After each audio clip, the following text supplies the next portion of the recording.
My wife and I are going to move in with my parents, so you're going to have to leave right away. 3 years ago, I suddenly received such a call from my ex-husband, who had eloped with my sister and disappeared. When I was wondering what was going on, he told me that he would take care of his parents, so I, a stranger, should leave the house. I don't know what he misunderstood, but I told my ex-husband in dismay. What? Your parents' house is a vacant lot now. Both my ex-husband and younger sister raised their voices in disbelief when I say this. I decided to give them the harsh reality lesson for betraying and hurting me. My name is Hannah. My husband Jack and I used to work together as boss and employee, but we later developed a romantic relationship and got married when I was 28 years old. I left the company right after we got married. There was a rule: when a boss dates an employee in the same department and they get married, one of them has to be transferred. My husband had just been promoted to section manager at the time, and a transfer would have threatened his career. On the other hand, I was an ordinary employee, and my husband had expressed his wish for me to join his family after marriage, so I readily accepted the request. I thought that if I was going to have a child, I would have to take leave anyway, so I simply thought it would be okay to start working again after having a child. So I resigned from the company I had worked out for many years, much to regret of my colleagues. However, within a few months of our marriage, our relationship began to crumble. It was my sister, Stella, who started it all. My husband fell in love with my 5-year younger sister, who was 23 at the time.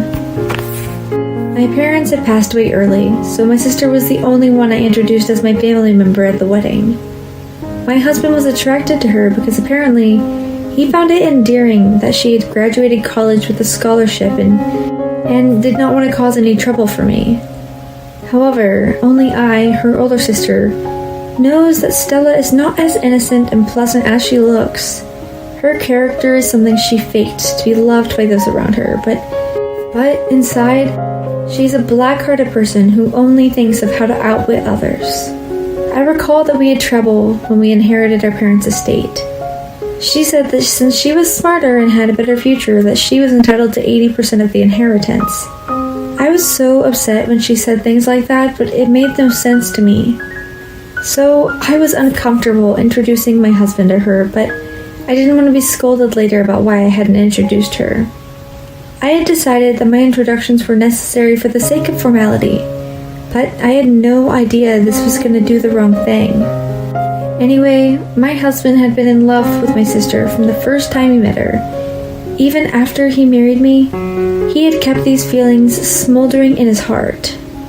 I first became aware of my husband's feelings when he suddenly told me that he was going on a business trip and he would not be able to come home for a month to 6 months at most.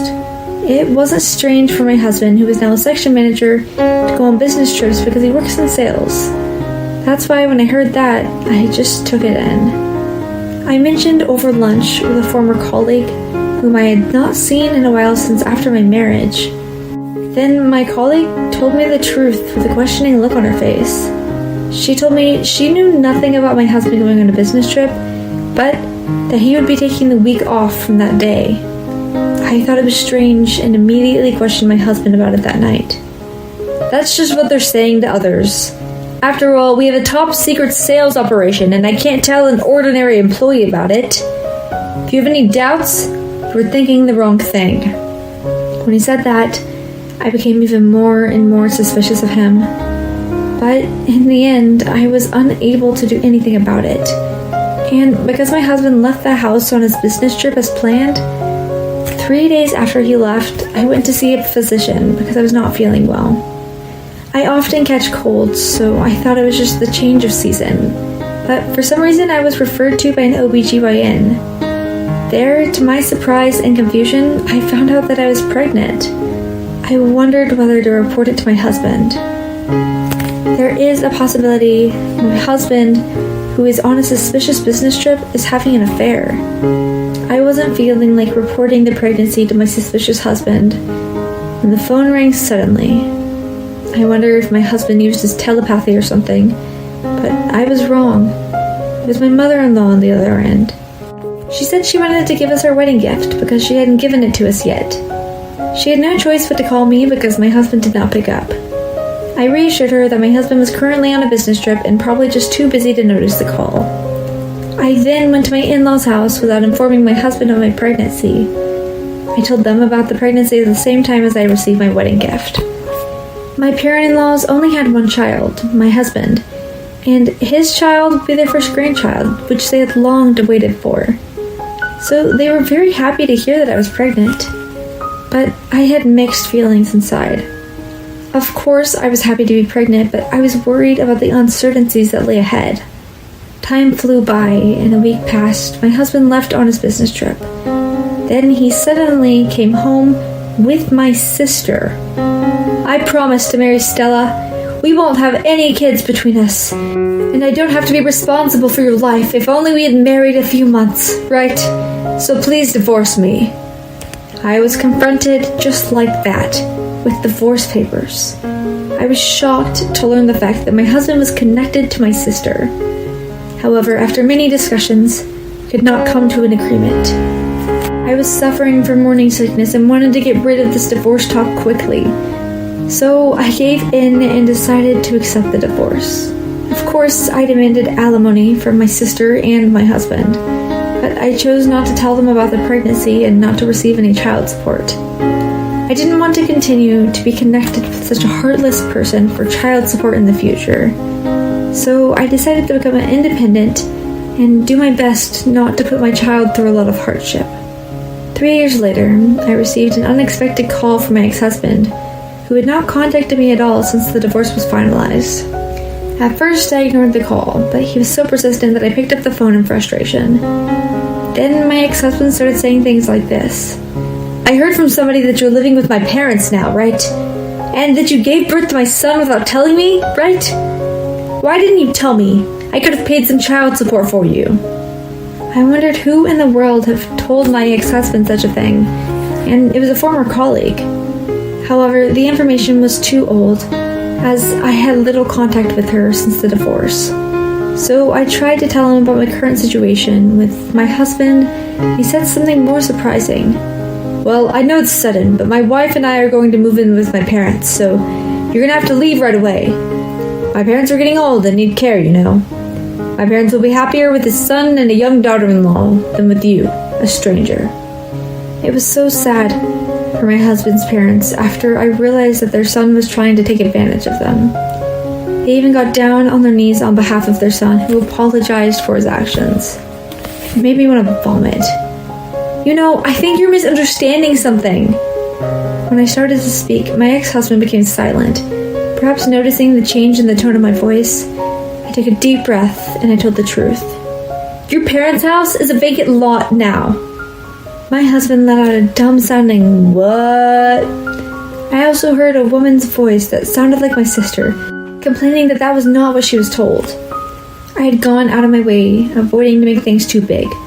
But if he was going to get carried away and do something like this, I wouldn't quit either. I was determined to make amends for what he had done. I tried to further my drive and my ex-husband into a corner, who is now gone silent. You are right that I'm living in your parents' house, but now that dilapidated house has been torn down.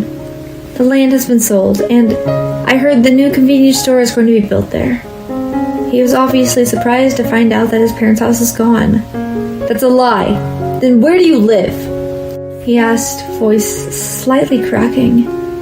Of course, I have no obligation to tell that person where we live. However, I did briefly tell him the kind of life we were leading now. I suggested that we might as well buy a ready-built house to live in, since the two of them are getting older and need care. So now the four of us are living in a newly built house. Your parents cut ties with the two of you, right?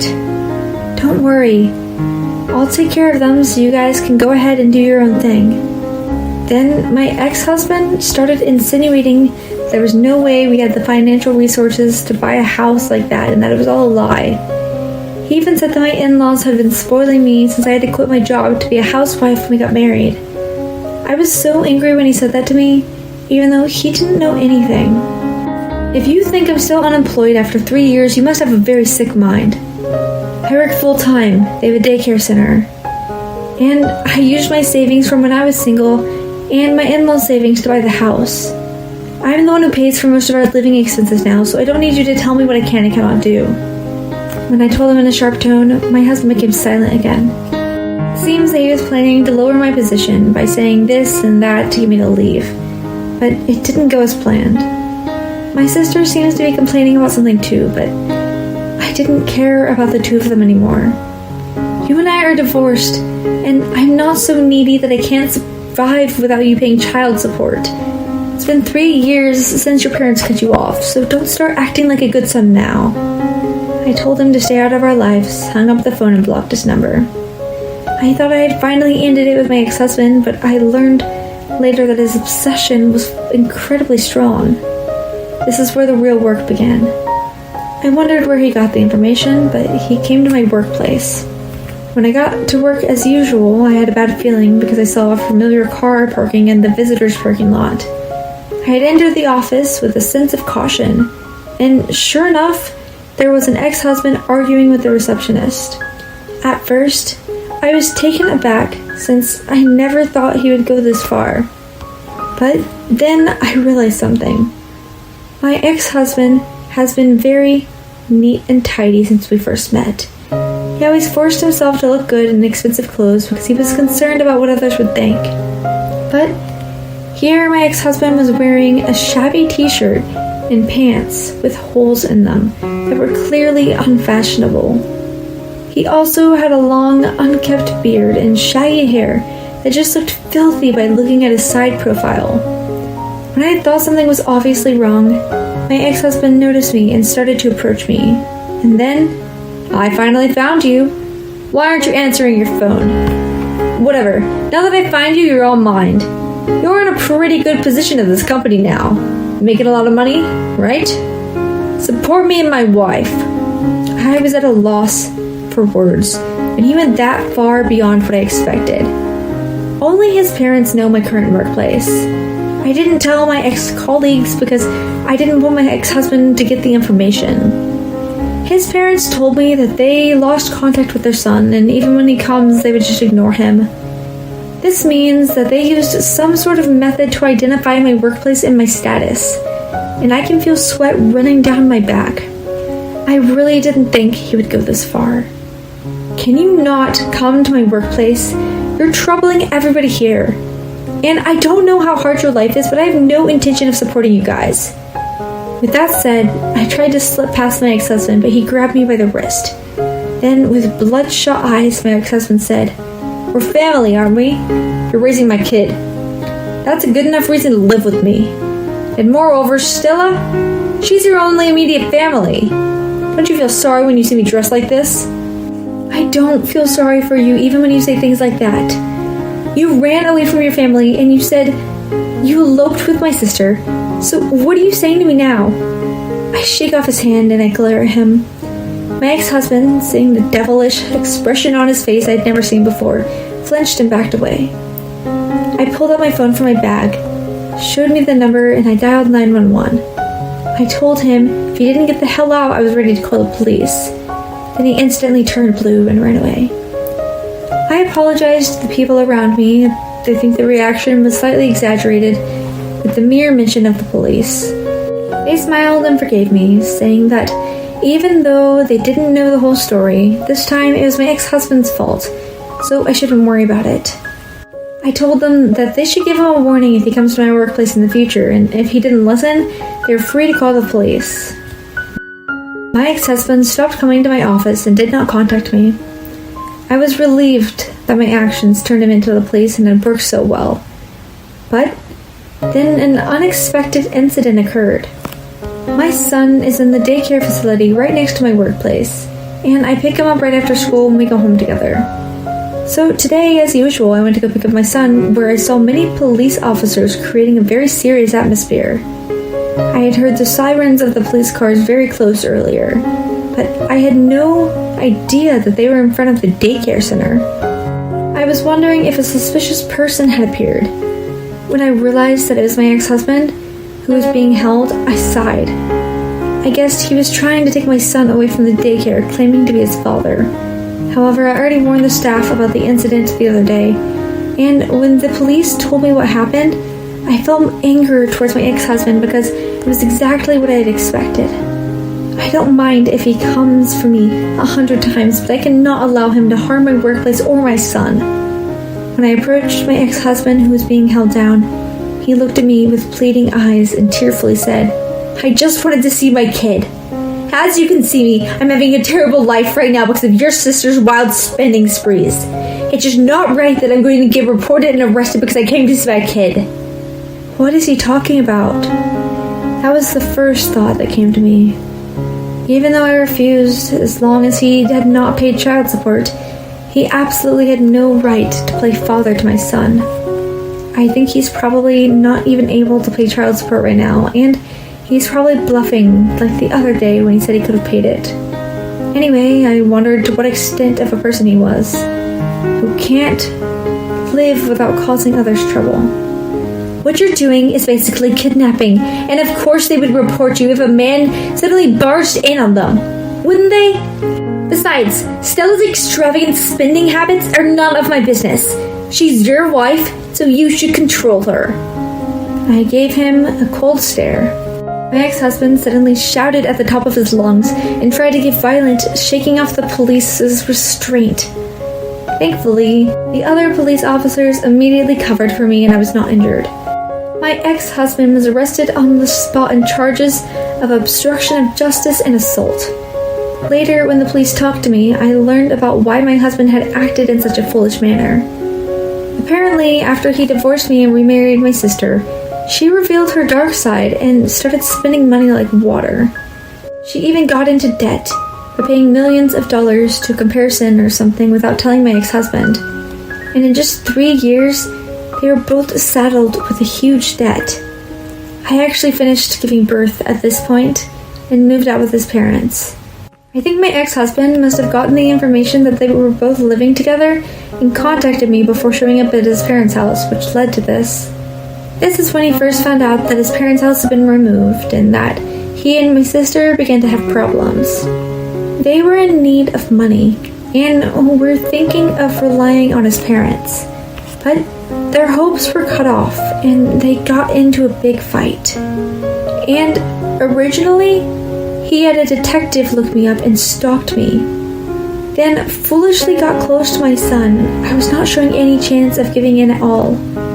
After hearing this story, I was appalled at the same time. I thought that he deserved it. It was very nice to see him and my sister fall into the abyss after he chose my sister over me, forced his parents to clean up the mess. In the end, you could say they were punished for taking away someone's happiness. My ex-husband was later indicted and sentenced to prison after various extra charges were discovered. He was involved in some shady things that violated the law, which made clear why he acted so abnormally to the act of calling the police that time. My sister lost her friends when they talked about her behind her back that she's a criminal's wife, was now unhappy and after having an affair. And she left her job and her relationships broke down at work. She's managed to survive by working a night job, but she's of a pretty good age, so I'm not sure how long she will be able to survive. In short, both of them have no hope. But I guess it's a natural outcome for two people who have caused such a terrible mess in so many areas. When I heard that my ex-husband was in jail, I decided to sell the house that we bought and moved to a faraway place. With my in-laws, of course. I don't know when my ex-husband will get out of prison, and I'm afraid that my son will be in danger if we continue to live there. Fortunately, 10 years have passed, and now we're living peacefully without any contact from my ex-husband. My father-in-law passed away a few years ago, but my ex-husband, who was supposed to be out of prison, never showed his face, and the estate was inherited by my mother-in-law and myself. I also heard about my sister from a mutual acquaintance, but they said she can no longer make money at her night job, and now she has a cleaning job to make a living for her every day. I'm so glad everybody ended up with what they deserved.